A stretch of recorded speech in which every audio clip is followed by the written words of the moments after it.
वाज़ेह था, 30 जून को ही मैंने कहा था हुँ, कि आईएमएफ के साथ जो मामला तय हुए हैं, हुँ, उसके नतीजे में डॉलर के मुकाबले में रुपए की कदर गिरेगी और हुँ, मैं कहता हूँ अब अभी ये मज़ीद गिरेगी। उसकी वजह ये है कि अब ये जो माली साल है, इसमें हमारी इंपोर्ट्स बढ़ने वाली हैं, हुँ, हमारा तिजारती खसारा बढ़ने वाला है, हमारा जारी हिसाबात का खसारा बढ़ने वाला है, हमारी पेट्रोलियम मसनूआत की कीमतें जो हैं वो बढ़ने वाली हैं, हमारा बजट खसारा जो है वो बढ़ने वाला है। और आईएमएफ ने अपना शिकंजा तेज किया हुआ है। जितना हम चालाकियां कर रहे हैं वो उससे आगे का तुरुप हमारे साथ खेल रहे हैं हुँ, और हम इस तरह से होस्टेज बन गए हैं कि मेरे अपने ख्याल से हुकूमत ने अब इसमें मईशत में वो सियासत कर रहे हैं मईशत के बजाय। और ये मैं समझता हूँ कि अगर 3 या 4 फिगर्स देख लें तो तमाम सवालात के जवाब मिल जाएंगे। पहली चीज तो यह है कि हमने जो अभी 5 साल हमारे गुजरे हैं, इसमें 292 अरब डॉलर, 292 बिलियन डॉलर्स की हमने जो है वो इंपोर्ट्स कर ली, जबकि हमारी एक्सपोर्ट 130 अरब डॉलर है। हुँ, तो अगर 160 अरब डॉलर का आपका तिजारती खसारा है, वो मुल्क जो कि 1 अरब डॉलर के लिए नाक रगड़ रहा है, वहाँ अय्याशी हम ये कर रहे हैं 130 अरब डॉलर का तिजारती खसारा, और उसको पूरा 160 अरब डॉलर का, सॉरी, और उसको पूरा करने के लिए जाली रेमिटेंसेस मंगाते हैं 111 साल से, जो कि तकरीबन 132 अरब डॉलर आ गई। 1 लाख डॉलर पर 50 लाख रुपए का नुकसान होता है रेमिटेंस में 111(4) के तहत। दूसरी बात, तीसरा ये कि एक अजीब ऐसा तमाशा है कि लोगों को नींद क्यों आ रही है मुझे समझ नहीं आता।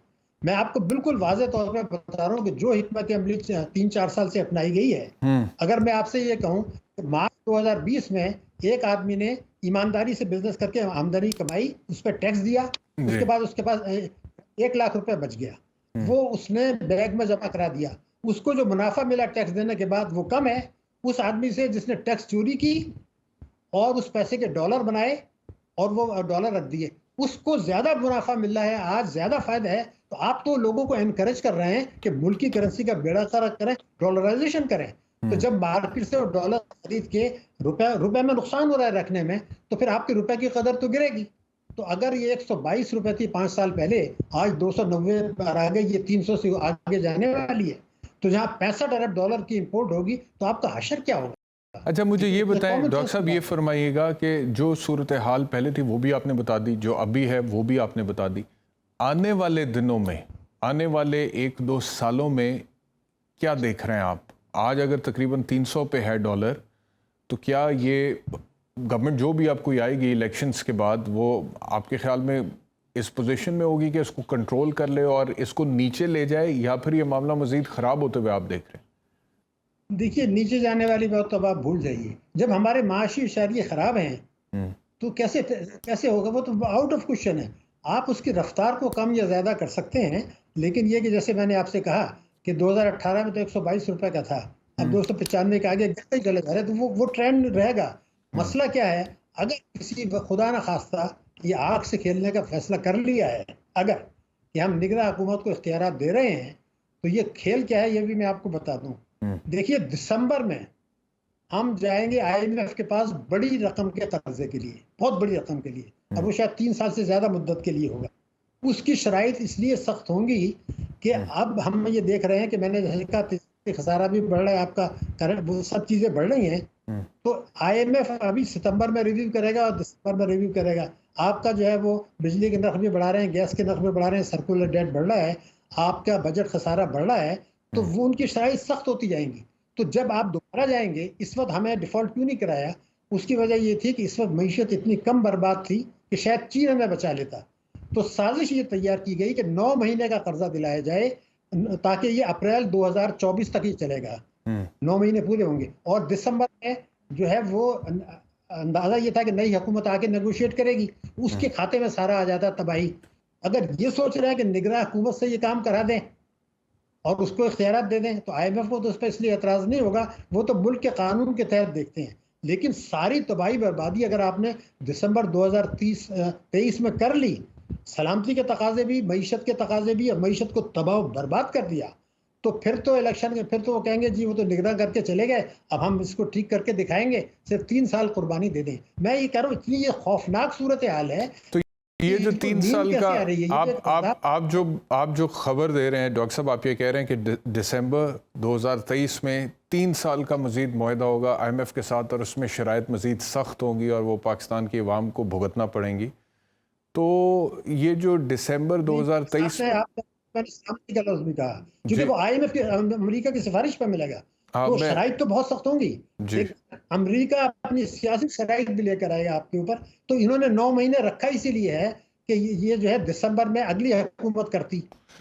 मैं अब समझ गया आपकी ये बात। कर रहे हैं कि अगली हुकूमत मैं आपकी बात समझ गया, लेकिन मेरा इन सवाल दोनों में ये से है कोई आता है। डॉक्टर साहब, मेरा सवाल ये है जी कि अगर मिसाल के तौर पे ये दिसंबर 2023 में निगरान हुकूमत 3 साल का मुआहदा करती है IMF के साथ, और ये तरमीम जो हैं ये शायद इसीलिए हुई है, ये बात मेरी समझ में आती है क्योंकि बैनुल-अक़वामी सतह पे आज अयाज सादिक साहब ने भी जिक्र किया है और इंटरनेशनल प्लेयर्स के साथ जी मामलात वगैरह आगे चलें, कंटिन्यूएशन, वो सारी बातें उन्होंने की हैं।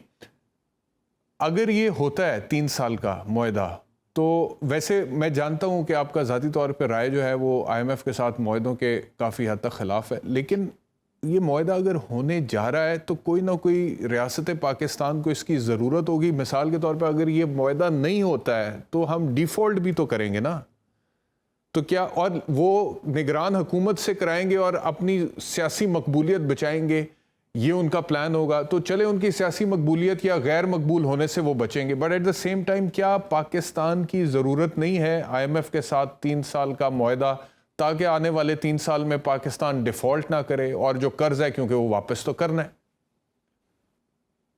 बैरिस्टर साहब, आपने एक अहम नुक्ता उठाया है। मैं वही आपसे अर्ज कर रहा था कि अभी मैंने कहा कि अभी वो हमसे डिफॉल्ट इसलिए नहीं कराया कि हम बच जाते।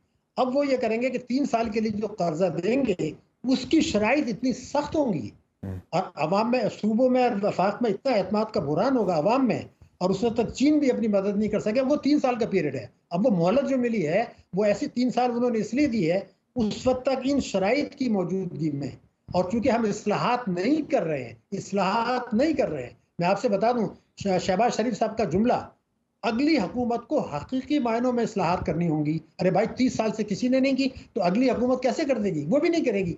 तो वो कर्जा लेने के बाद आप इस बुरी तरह धंस जाएंगे जो साजिश है, तो फिर वो जब खुदा न खास्ता डिफॉल्ट की बात करेंगे, और डिफॉल्ट उसी वक्त हो सकता है जब हुकूमत पाकिस्तान तैयार हो, तो वो खेल अब है, वो 3 साल के पीरियड का है। उस वक्त चीन भी नहीं बचा पाएगा, क्योंकि वो आलमी मालियाती निज़ाम में वो इतना आ चुका होगा कि वो उसके खिलाफ नहीं जाएगा। तो उससे बचने का जो तरीका है वो ये है कि आज आप इलेक्शन से पहले जिन इस्लाहात की बात शहबाज शरीफ साहब कर रहे हैं, अगली हुकूमत करे, मैं कहता हूं इंतखाबात से पहले आप उन इस्लाहात को कानूनी शक्ल दे दें।